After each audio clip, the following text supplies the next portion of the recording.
మాజీ మంత్రి ఎర్రబెల్లి దయాకర్రావు మహబూబాబాద్ జిల్లా తొర్రూరు మండలంలో బీఆర్ఎస్ బలపరిచిన సర్పంచులు వార్డు మెంబర్లకు మద్దతుగా ప్రచారం నిర్వహించారు। ఈ సందర్భంగా ఆయన మాట్లాడుతూ సీఎం రేవంత్ రెడ్డి 2 ఏళ్ల పాలనలో చేసిందేమీ లేదని విమర్శించారు। రైతు బంధు సగం ఇచ్చి సగం ఇవ్వలేదని అన్నారు।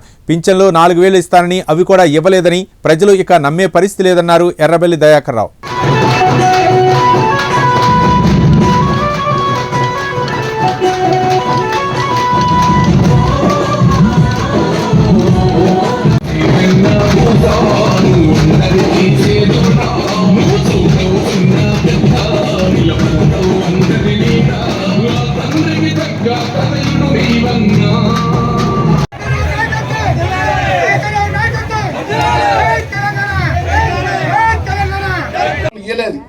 ఎందుకంటే ములుగు పోతా అంటే ఓ తండల ఉద్యమకారు ఆగుండ్రి నేను ఎలక్షన్ల తెల్లారి తులం బంగారం ఇస్తా ఉన్నాడు। గుద్దు గుద్దు గుద్దు గుద్దు గుద్దు ఆ ఒంటి మీద బంగారం అంతా రేవంత్ రెడ్డి ఇచ్చిందేనా అమ్మా? ఇచ్చిందేనా? ఎంత మోసం చేశాడా? ఆడోళ్ళకు తులం బంగారం అంటే సంబరం పడదు, పడుతుందా పడదా? 2500 అన్నాడు, 4000 అన్నాడు।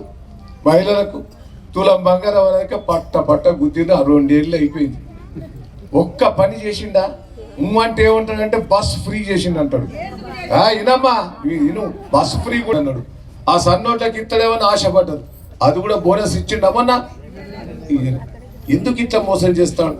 రైతు బంధు సగం మందికి మాఫీ చేశాడు, సగం మందికి ఎవ్వరు దేకరు।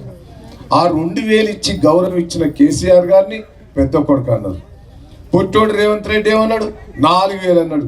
గుద్దు గుద్దు గుద్దు అన్నాడు కేసీఆర్। నువ్వుకి 4000 ఇచ్చిండా?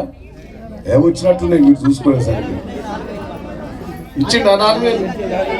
ఏమన్నాడు? ఎలక్షన్ల తెల్లారే ఉంటాడు।